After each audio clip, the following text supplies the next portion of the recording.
So first క్లాస్లో వాడు fail అయిపోయాడు. ఇప్పుడు వీడిని మీరు ఆ ఫస్ట్ క్లాస్లో ఫెయిల్ అయిన పిల్లగాన్ని ఎవరితో కంపేర్ చేస్తున్నారు తెలుసా? జస్ట్ అట్లా పుట్టి ఇప్పుడు పాకుతున్న పిల్లలతో మీరు కంపేర్ చేస్తున్నారు. ఎట్లా అవుతుంది? ఇట్లా మీ 10 ఏళ్ల పరిపాలనని ఎట్లా 7 ఏడాదిన్నర పాలనతో మీరు ఎట్లా కంపేర్ చేసుకుంటారు అనేది ప్రశ్న. మీరు కంపారిజన్ ఎట్లా చేసుకోవాలి? డైరెక్ట్ గా పీజీ చేస్తాడని మీరే చెప్పారు. అవును మరి, కాబట్టి 100 రోజులు 6 గ్యారెంటీలు 100 రోజులు 6 గ్యారెంటీలు అని ఇప్పుడు ఎన్ని వందల రోజులు అయింది?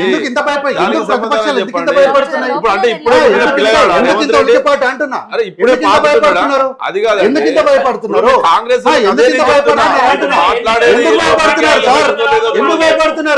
కాంగ్రెస్ పార్టీ మాట్లాడితే ఎందుకు భయపడుతున్నారు? మీరు ఎందుకు భయపడుతున్నారు? ఎందుకు అడగలేదు? మమ్మల్ని ఎందుకు అడుగుతున్నారు? వాళ్ళు చెప్పలే సంవత్సరానికి 2 లక్షలు ఇస్తామని. సరే వాళ్ళు ఇవ్వలేదు కాబట్టి వాళ్ళని ప్రతిపక్షంలో కూర్చోబెట్టారు. మీరు చెప్పారు కాబట్టి మిమ్మల్ని అధికారంలో కూర్చోబెట్టారు. అవును, ఇస్తాము. 60,000 ఇస్తాం, 1,40,000 ఇస్తాము.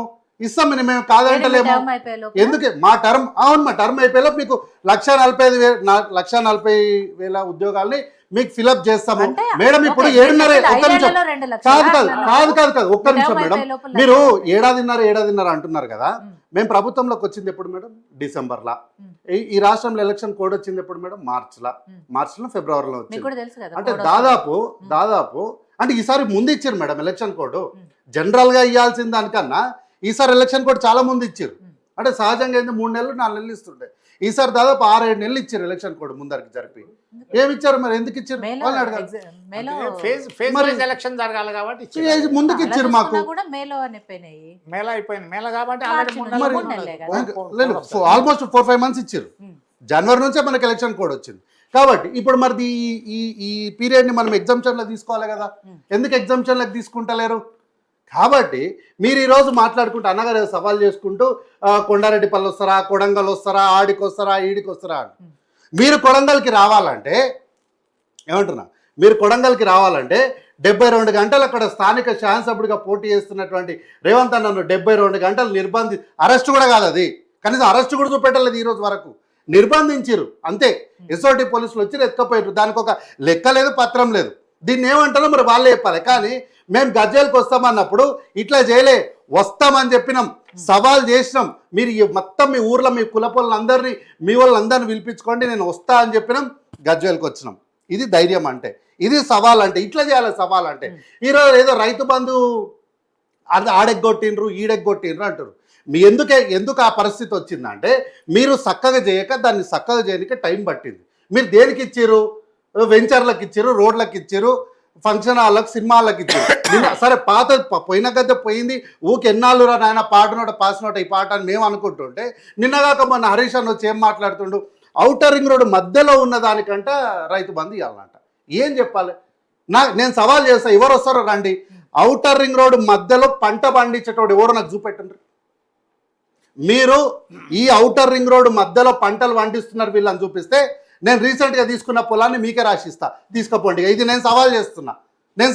ఎవరు వస్తారో రండి. రింగ్ రోడ్డు మధ్యలో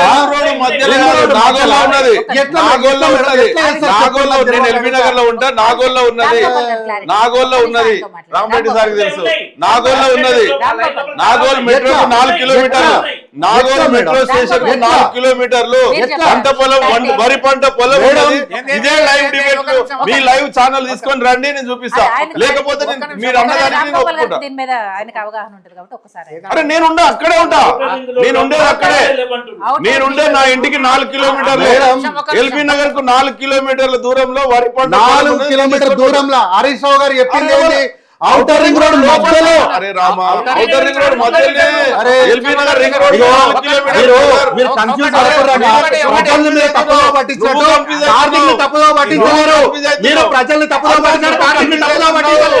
మీరు హరీష్ రావు గారు ఏమన్నారు తెలుసా? ఇక్కడ పటంచెరులో ఔటర్ రింగ్ రోడ్ మధ్యలో ఉంది. ఔటర్ రింగ్ రోడ్ మధ్యలో పొలం ఉందా సార్? మధ్యలో ఉందా? అవగాహన లేకపోతే మీరు ప్రజల్ని తప్పుగా పట్టిస్తున్నారు.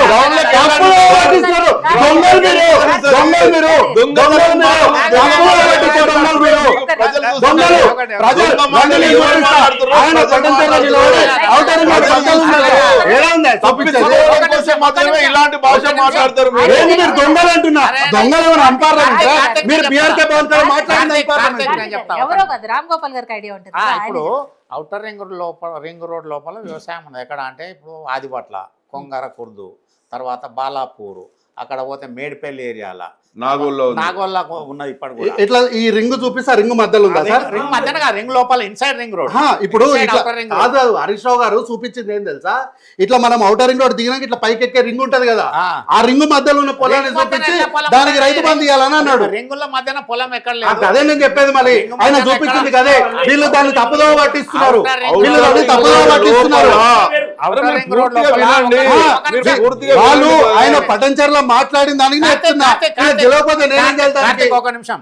ఇప్పుడు శంషాబాద్ ఎయిర్పోర్ట్ దాటుతాం మనం. దాటిన తర్వాత లెఫ్ట్ సైడ్ గోల్కొండ కానీ, తర్వాత రావిర్యాల్ కానీ, తర్వాత కొంగర కుర్దు కానీ, తర్వాత కొంగర కలాన్ కొంత భాగం కానీ, తర్వాత ఆదిబట్ల కానీ అంతాక వ్యవసాయం ఉన్నది. తర్వాత మళ్ళీ అక్కడ వస్తే మన బాట ఏదైతే ఉందో బాచారం నుంచి మొదలు పెడితే కొద్దిగా నేను ఏమంటున్నా, అది సర్వే చేసి ఇవ్వాలి వాళ్ళకు. ఆ తర్వాత ఇక్కడ మేడిపల్లి, చెంగిచెర్ల. సార్ ఇగో హరీష్ రావు గారు పటంచర్ల మాట్లాడింది మేము ఉన్నమాడా, ఆయన బొమ్మ చూపించి ఇగో ఇదంతా పొలాలు అని చూపించిండు. నిద్రపోయిన చూసి డిబేట్ లో పొలాలు అవుతారా నాయన అని చెప్పి. అట్లా కాదు ఇక్కడ. మరి ఆయన తప్పు మాట్లాడితే మేమేం చేస్తాం సార్? దానికి మేము అబాధ్యులము. అయితే వీళ్ళు రైతు బంధు ఫంక్షన్ హాల్లకి తర్వాత వీళ్ళు దేనికి ఇచ్చారు? ఇచ్చారు.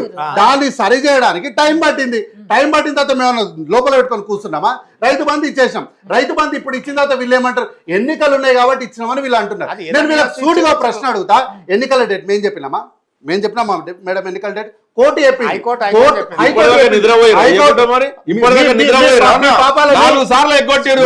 ఇప్పుడు ఒక్కసారి ఈ రోజు చర్చ జరగని నీ సమయం రాదా? వస్తుంది కదా అప్పుడు మాట్లాడు. నాట్ల సీజన్ లో కాదు, మాట్లాడు. నీ సమయం వస్తుంది కదా. ఎందుకు ఇంత ఉలుకుపాటు? ఎందుకు కాంగ్రెస్ పార్టీ నిజాలు చెప్తుంటే ఎందుకంత భయపడతారు? అయితే మేడం వీళ్ళు ఏం చేస్తారు తెలుసా? రైతు బంధు హైకోర్టు చెప్పినాక ఇచ్చినాం. మేము ఇచ్చిన తర్వాత హైకోర్టు డేట్ చెప్పింది. ఇప్పుడు వీళ్ళు ప్రజలు ఏమని తప్పుదో పట్టిస్తున్నారు తెలుసా?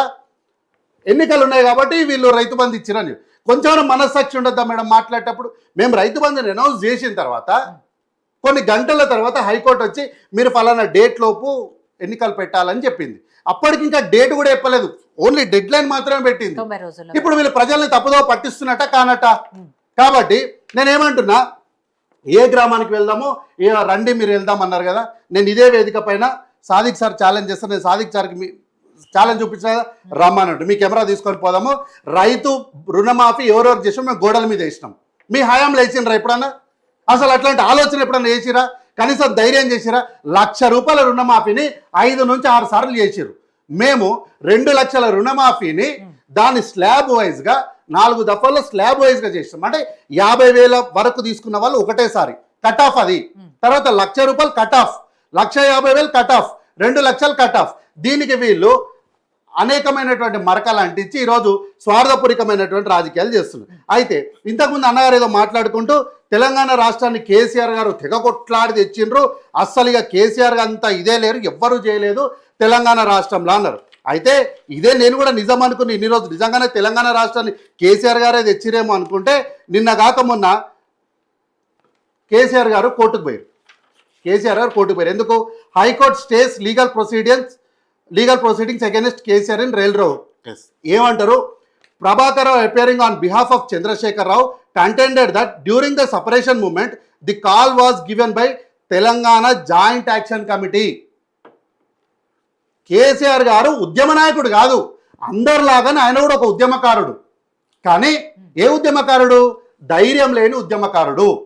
తెలంగాణ రాష్ట్రాన్ని నేనే తెచ్చిన, మొత్తం నేనే, దీనికి సర్వం నేనే ఆద్యుణ్ణి అని అంటాడు కదా.